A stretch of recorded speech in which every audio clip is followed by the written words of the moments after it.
오랜만에 또 우리 여러분들을 다시 뵙게 되어서 마음이 대단히 설레임으로 왔는데 반갑고 기쁘고 또 이제 건강 때문에 많이 고생하신다는 참 이런 소식이 드릴 때마다 제 마음도 많이 이렇게 염려가 되고 하는 그런 심정입니다. 주님께서 우리 마지막까지 건강하게 살 수 있도록 힘주시고 은혜 주시기를 소망하며 기도합니다. 제가 남춘천교회에서 은퇴한 지 벌써 5년이 지났어요. 6년 차를 살고 있습니다. 저는 지난 5년 동안 집사람과 함께 열심히 살아왔습니다. 은퇴를 하고 정말 바쁘게 살고 있어요. 저는 지난 5년 동안 바쁘게 산 것이 하나님의 은혜라고 믿어요.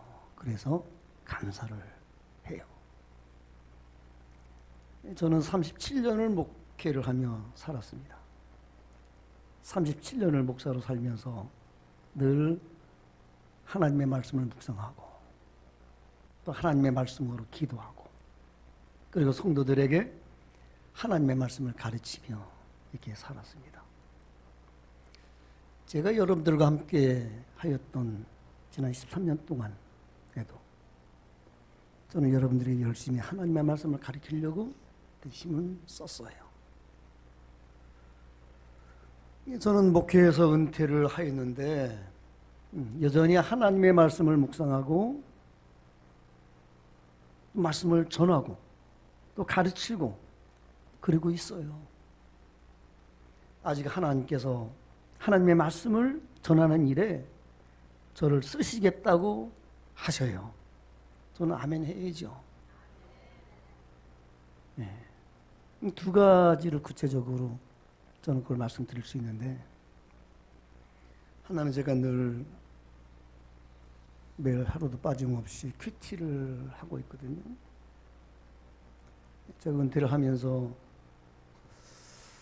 제 영혼의 그 경건 생활이라든지 영성 훈련이라든지 이런 것이 무뎌질까봐 그런 것을 많이 염려해서 스스로 저를 이렇게 말씀에 얽매이도록 시작한 것이 큐티였었습니다. 그래서 2019년 12월 22일에 목회하고 은퇴하고 2020년 1월 1일부터 큐티를 시작했습니다. 그래서 창세기부터 큐티 시작해서 창세기, 출애굽기, 레위기, 민수기, 신명기, 여호수아, 사사기, 룻기 그리고 신약의 마태복음, 요한복음 큐티를 다 마치고 지금은 사무엘상 이 본문으로 큐티를 하고 있습니다. 저는 저 자신을 위해서 큐티를 하려고 시작했는데 그것이 되지 않았어요. 큐티 딱 시작하면서 제가 마음속에 하나님 주신 말씀은 이제는 교회에서 성도들 가르칠 그런 사역은 다 끝났는데 내가 매일 말씀으로 은혜 받은 거, 말씀 붙잡고 기도한 거 이런 것을 내 자녀들에게는 날마다 주고 싶다. 그런 생각이 있었어요. 내 자녀들에게. 그래서 이제 아들, 딸이 있죠. 결혼했으니까 다 이제 식구들이 다 있죠. 그래서 자녀들에게 제가 지금 큐티한 거를 글로 적어서 카카오톡으로 이렇게 보냈습니다. 그걸로 족할 줄 알았는데 또 저는 형제가 많거든요. 형제 모임 속에서 이제 그런 신앙 얘기를 나누다가 보니까 형제들이 또 다 그 말씀 보내달래요. 그래서 또 이제 우리 형제들한테 그 큐티 본문을 카톡으로 다 보내고 그리고 또 저를 이제 찾아오는 제자들이 또 그 말씀 보내달래. 그래서 또 보내주고 이래서 매일매일 제가 말씀을 묵상하고 기도하고 글로 적고 이것을 매일 보내고 있어요. 하나님 말씀을 가르치고 복음을 전하는 그런 일을 지금도 이렇게 하고 있습니다. 얼마나 감사한지 몰라요. 또 두 번째는 해 뜨는 집에 우리 함께 가서 같이 예배드리고 했었는데 저는 은퇴하고 2020년부터 매주 해 뜨는 집 예배를 인도하기로 했어요. 그래서 해 뜨는 집에 매주 가서 예배를 인도해요. 거기는 항상 제가 오후에 갔으니까 오후 3시에 예배를 거기서 예배 드리기도 해요. 얼마나 감사한지 몰라요. 잘 알지만은 참 그들과 예배할 때 그냥 몸으로 예배 드리잖아요. 몸으로 찬송도 몸으로 하고 몸으로 다 예배 드리잖아요. 그 마지막에 축도하고 다 이렇게 하고 돌아올 때 얼마나 그들과 예배 드리며 하나님 말씀으로 이렇게 나누고 은혜 받은 것이 얼마나 감사한지 몰라요. 이렇게 하나님의 말씀을 은퇴한 뒤에도 전할 수 있고 가르칠 수 있고 이렇게 할 수 있는 것이 얼마나 감사한지 하나님의 은혜라고 말하지 아니할 수가 없습니다. 올해 연초쯤에 이제 이 목사님께서 우리 집에 오셨을 때 제가 그때 말씀드렸어요. 올해 한 4월쯤에 우리 남천교회 식구들에게 식사를 좀 대접하고 싶습니다. 이런 제 마음을 이렇게 전달했습니다. 올해가 제가 나이로 7순이 되었다고 해요. 그래서 제가 목회하고 있는 동안에 저를 많이 도와주시고 또 저를 정말 많이 섬겨주신 여러분들을 정말 이렇게 사랑하는 마음으로 감사하는 마음으로 조금이라도 좀 이렇게 대접하고 싶은 그런 마음이 이렇게 있어서 제가 여러분들을 식사를 한번 대접하려고 그런 마음을 품게 되었습니다. 그래서 이제 오늘 저는 여러분들에게 2가지를 대접을 하고 싶어요. 점심에 식사를 대접하고 싶고 또 하나는 제가 이제 올해 7순을 맞이하면서 작년 10월부터 책을 좀 썼어요. 목회하면 지금 집사람과 함께 참 하나님 은혜 가운데 행복하게 살아가는 그런 이야기. 또 제가 이제 물리적으로 아무래도 하늘나라 가깝잖아요. 그렇잖아요. 그래서 영생을 꿈꾸면서 영생을 삼으면서 영생을 소망하면서 그런 글을 이렇게 썼어요. 그래서 제가 푸른 저장은혜라는 이 책을 해서 제가 사는 감세 이야기 영생을 소망하는 그런 글을 이렇게 썼는데 이걸 여러분들에게 선물로 이렇게 드리고 싶은 그런 마음이에요. 그런 마음이 있었는데 이제 이 목사님께서 오늘 나를 이렇게 잡아주셨어요. 저는 오늘 함께 예배드린 여러분들에게 감사한 마음으로 식사를 대접하는 것으로 축하합니다. 더 중요한 것은 오늘 부활주일 예배에서 다시 한번 우리 자신을 부활의 신앙으로 굳건히 세우는 예배를 드리고자 하는 것입니다. 아멘. 제가 오늘 전하는 하나님의 말씀은 부활의 복음이에요. 설교의 제목이 부활은 복음이다. 고린도전서 15장 1절 2절 말씀입니다. 가족을 좀 말을 해보겠습니다. 가족. 우리 가족이란 참 끊을 수 없는 한 해 끈으로 묶여져 있는 관계 아닙니까? 가족이. 뭐 출생적으로 또 삶으로 또 마음으로 묶여져 있는 것이 가족이에요. 때려 해도 뗄 수 없는 것이 가족이죠. 그런데 관계에서 떨어지게 하는 일이 있어요. 뭡니까? 죽음이에요. 죽음. 그런데 죽음 역시 가족의 관계를 끊어놓지는 못해요. 가족이 죽으면은 그 관계가 끝난 것입니까? 육체적으로는 관계가 끝났지만은 가족이라는 관계가 끊어진 것은 아니라고 생각해요. 마음속에 죽은 가족에 대한 생각이 지워지지가 아니하잖아요. 또 그림이 더하잖아요.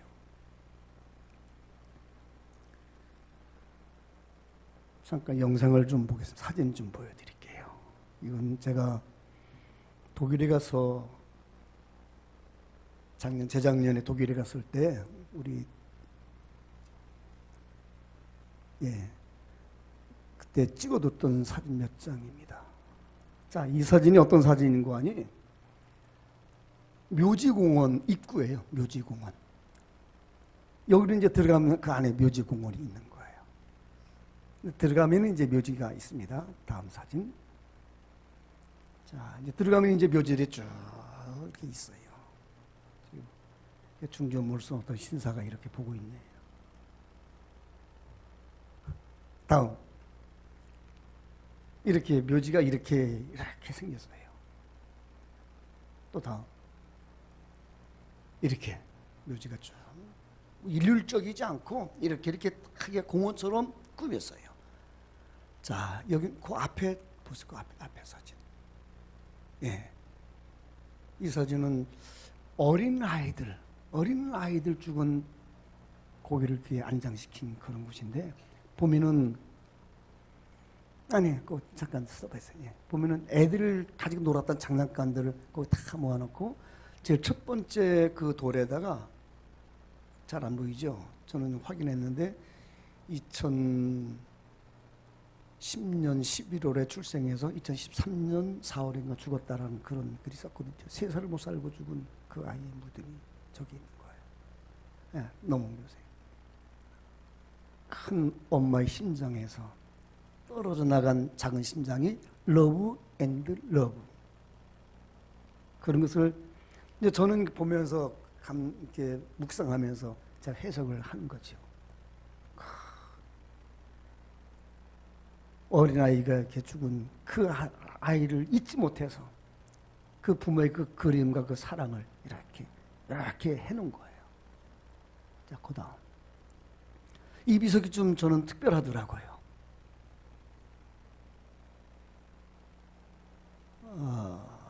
밑에서 길이 이렇게 올라가는 길로 이렇게 비석을 해놨거든요. 그 위에는 글이 잘 보이는지 모르겠지만 닥터 누구누구라고 쓰고, 제가 우리 딸한테 물어보니까 명예시민이래. 명예시민이라고 써놨다. 칼수루의 명예시민. 그리고 몇 년에 살아서 몇 년에 죽었다라는 그런 글을 이렇게 써놨습니다. 요 설명을 좀 이따 다시 좀 드릴게요. 자, 이제 됐습니다.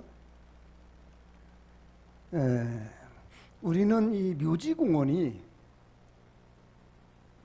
우리 사는 데에서 좀 멀리 떨어진 산속 이런 데 있잖아요.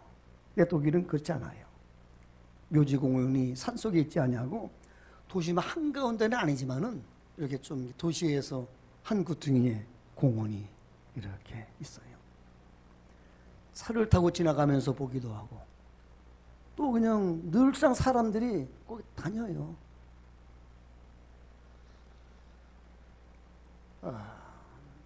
그래서 딸한테 저희가 공이라고, 묘지공원이라고 말을 들어서 제가 있는 동안에 한번 가보고 싶다 그런 생각이 있어서 어느 날 마음 먹고 집사람과 함께 거기 쭉 한번 다녀봤더니 굉장히 넓어요. 그리고 특별히 제 마음을 잡는 그런 사진을 몇 장 제가 이렇게 찍은 겁니다. 그 묘지공원이 음산한 그런 분위기가 아니에요. 아름다운 공원이에요. 낮인데 사람들이 많이 다녀요. 많이 일부러 와요. 거기다. 두 가지가 특별했습니다. 하나는 꽃. 공원 안에 꽃이 많다는 거. 또 하나는 잠깐 보셨지만 비석이 다 달라요. 비석이 아주 특별했어요. 두 가지입니다. 묘지공원에 묘지마다 다 심겨진 꽃들이 다 생화합니다. 조화는 하나도 없어요. 꽃들이 다 살아있어요. 여러분, 살아있는 꽃이 물 안 주면 삽니까? 사람들이 매일 와서 물을 줘요. 꽃 심어놓고. 자기 부모님이나 자기 자녀나 누구나 형제나 그 묘지 앞에 매일 와서 꽃에 물을 줘요.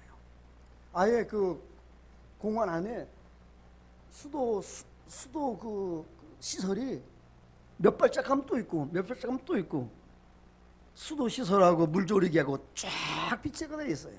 물을 잘 줄 수 있도록. 그러면서 거기서 꽃을 이렇게 계속 피우도록 합니다. 무엇을 의미합니까? 다하지 못한 그 사랑의 마음, 꽃으로 전하는 그 사랑의 마음이다. 가족이니까. 아까 제가 잠깐 말씀드렸지만은 묘지 앞에 세운 비석들이 일률적이지 않아요. 같은 모양의 비석이 하나도 없어요. 우린 비석이 다 똑같잖아요. 근데 그 비석이 같은 게 하나도 없어요. 어떤 비석은 돌로, 어떤 비석은 금속으로, 또 어떤 비석은 나무로, 뭐 어떤 비석은 아크릴로, 이렇게 뭐 또 디자인도 모두가 다 달라요. 자, 그 중에 제일 마지막 그림 한번 보십시다. 제가 좀 설명하고 싶은데, 마지막 사진. 예, 이 사진 보면은 저는 이 비석을 보고 그 앞에 서서 한참을 생각했습니다. 그 제 나름대로 해석을 이렇게 했습니다. 길은 사람이 가는 게 길 아닙니까? 죽은 사람은 먼저 갔다는 거예요. 길을 갔다는 거예요. 그리고 살아있는 사람도 나도 뒤따라 가겠다. 먼저 갔다. 이제 그런 의미인 것 같아요. 제 해석하기에. 저는 거기서 또 이제 신앙으로 해석을 합니다. 부활의 신앙이 있는 사람만이 그릴 수 있는 이 비석의 그림이다. 저는 그렇게 해석을 했습니다. 부활의 신앙이 있는 사람은 다시 사는 길을 간다는 것입니다. 먼저 가고 나중 가고 그 차이만은 있다라고 하는 것입니다. 부활은 복음입니다. 부활 신앙은 부활을 믿는 신앙입니다. 그리고 부활하는 신앙입니다. 예수님이 부활하셨습니다. 이 세상의 모든 교회가 오늘을 부활주일로 기념하여 예배 드리는 것은 예수님이 부활하신 것을 믿는 것입니다. 예수님이 부활하신 것을 믿는 사람은 그 믿음으로 자신도 부활하는 것을 믿는다는 것입니다. 예수님은 부활하셨습니다. 예수님을 믿는 사람은 부활합니다. 이것이 바로 부활신앙입니다. 우리들은 예수님이 부활하신 것을 믿는 믿음으로 오늘 부활절 예배를 드립니다. 그런데 세상에 많은 사람들은요, 예수님이 부활하신 것을 부활하신 예수님을 예배하지 아니하는 사람들은 예수님이 부활하신 것을 믿지 않기 때문이에요. 예수님의 부활을 믿지 아니할 뿐만 아니라 자기 자신도 부활한다는 것을 믿지 않습니다. 여러분, 부활을 믿는 사람은 예수님처럼 부활을 합니다. 부활을 믿지 않는 사람은 예수님처럼 부활하지 못합니다. 부활을 믿는 사람은 부활을 하고 부활을 믿지 아니하는 사람은 부활을 하지 못합니다. 부활 한자지요. 다시 부, 살, 활, 다시 산다. 이것이 부활이에요.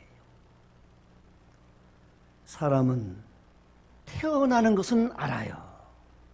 그리고 죽는다는 것도 알아요. 그런데 죽은 사람이 다시 산다는 것은 모르는 사람이 많아요. 모를 수밖에 없어요. 모르니까 믿지 아니해요. 성경은 사람이 모르는 것을 말씀을 하고 있습니다. 그것이 바로 하나님께서 하시는 일입니다. 사도 바울은 고린도서 15장에서 부활을 말하다가 51절에 부활을 말한다고 했습니다. 보라, 내가 너희에게 비밀을 말하노니. 비밀을 말한다고 했어요. 부활은 사람들에게 알려지지 아니한 것이 비밀입니다. 부활은 사람들에게 알려지지 않았어요. 하나님께서 하시는 비밀스러운 일입니다. 부활은 하나님께서 하시는 일입니다. 하나님께서 하시는 일을 사람이 어찌 다 알 수가 있겠습니까? 하나님께서 하시는 일은 믿는 것입니다. 고민하지 말고 연구하지 말고 논쟁하지 말고 믿는 것입니다. 성경은 하나님께서 하신 일을 기록한 하나님의 말씀입니다. 하나님께서 하신 일은 믿어야 하는 것입니다. 부활이 바로 하나님께서 하시는 일이에요. 예수님이 부활하신 것, 예수님을 믿는 사람이 부활하는 것, 하나님께서 하신 일, 하나님께서 하시는 일입니다. 믿어야 하는 것입니다. 자, 이제 성경 구절로 몇 구절 보면서 같이 한번 확인해 보겠습니다. 사도 바울은 고린도전서 15장에서 고린도 교회 성도들에게 부활에 대해서 가르쳤습니다. 바울이 부활을 말하니까 사람들이요 잘 믿지를 않았어요. 고린도 교회 성도들이. 한번 12절을 볼까요? 12절 같이 읽어보십니다. 시작. 그리스도께서 죽은 자 가운데서 다시 살아나셨다 전파되었는데 너희 중에서 어떤 사람들은 어찌하여 죽은 자 가운데서 부활이 없다 하느냐. 믿지 않는단 말이에요. 그런 사람이 있다는 말이에요. 그런데 3절 4절에 이렇게 말씀을 합니다. 3절 4절 같이 시작. 내가 받은 것을 먼저 너에게 전하였노니 이는 성경대로 그리스도께서 우리 죄를 위하여 죽으시고 장사 지낸 바 되었다가 성경대로 사흘 만에 다시 살아나셨다. 죽으시고 살아나셨다. 부활이죠. 이게 다시 산 성경의 말씀입니다. 예수님이 죽음에서 부활하셨습니다. 성경이 기록된 사실입니다. 성경이 기록된 예수님이 부활하신 것을 믿어야 하는 줄 믿습니다. 성경은 예수님이 부활하신 것뿐만 아니라 예수님을 믿는 사람은 모두 부활한다고 말씀을 하고 있습니다. 22절을 보겠습니다. 시작. 아담 안에서 모든 사람이 죽은 것 같이 그리스도 안에서 모든 사람이 삶을 얻으리라. 삶을 얻으리라. 이 말씀이 부활하신다는 말씀이에요.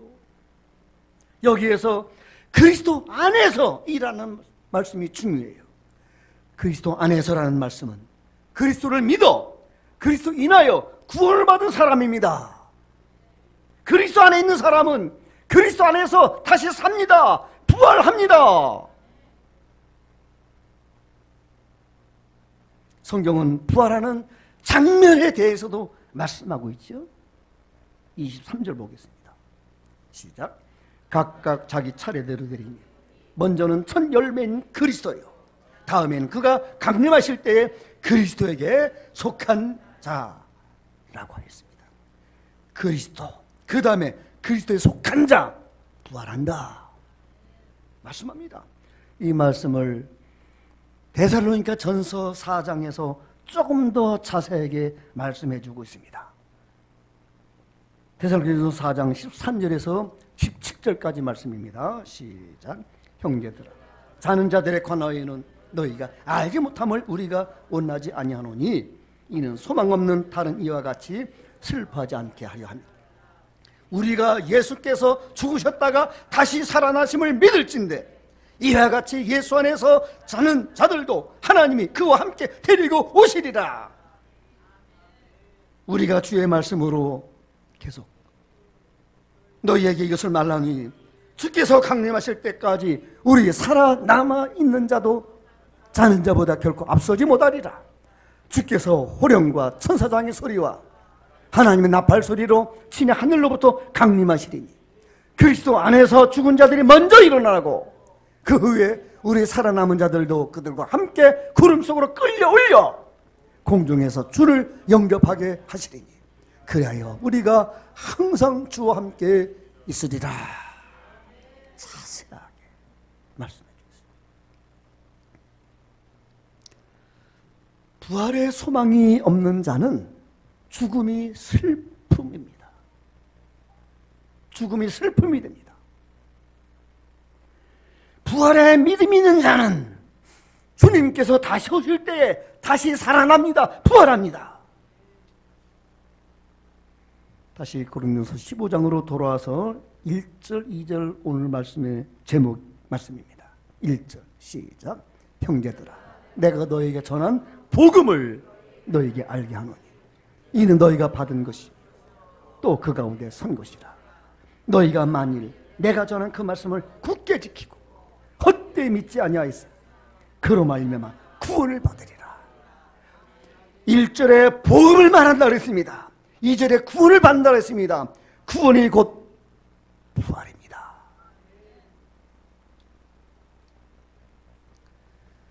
사랑하는 성도 여러분, 복음이 무엇입니까? 고린도서 15장 1절 2절에 예수님을 믿는 자들은 부활한다는 말씀이 복음이라고 하였습니다. 바울은 고린도 교회 성도들에게 복음을 전하였다고 하였습니다. 예수님이 부활하신 것이 복음이라고 하였습니다. 고린도서 15장 1절 2절은 우리에게 부활의 복음을 생생하게 말씀하여 주고 있습니다. 내가 받은 것을 너희에게 전하노니 이는 성경대로 그리스도께서 우리 죄를 위하여 죽으시고 장사 지난 바 되셨다가 성경대로 사흘 만에 다시 살아나셨다고 하였습니다. 예수님이 죽으셨다가 다시 살아나신 것이 복음이죠. 복음은 여기서 그치지 않습니다. 예수 그리스도 안에 있으면은 예수님처럼 부활한다. 이것이 복음이에요. 이 복음을 굳게 지키면은 너희가 구원을 받는다. 부활한다는 말씀이에요. 이것이 복음입니다. 우리가 부활한다. 이것이 복음이에요. 사랑하는 성도들이여, 우리는 복음을 들었습니다. 우리는 복음을 믿습니다. 우리는 죽은 후에 부활합니다. 부활은 복음입니다. 오늘 2025년 부활절 예배를 드리면서 이 부활의 복음 안에 굳게 서는 신앙이 되기를 우리 주님의 이름으로 간절히 축원합니다.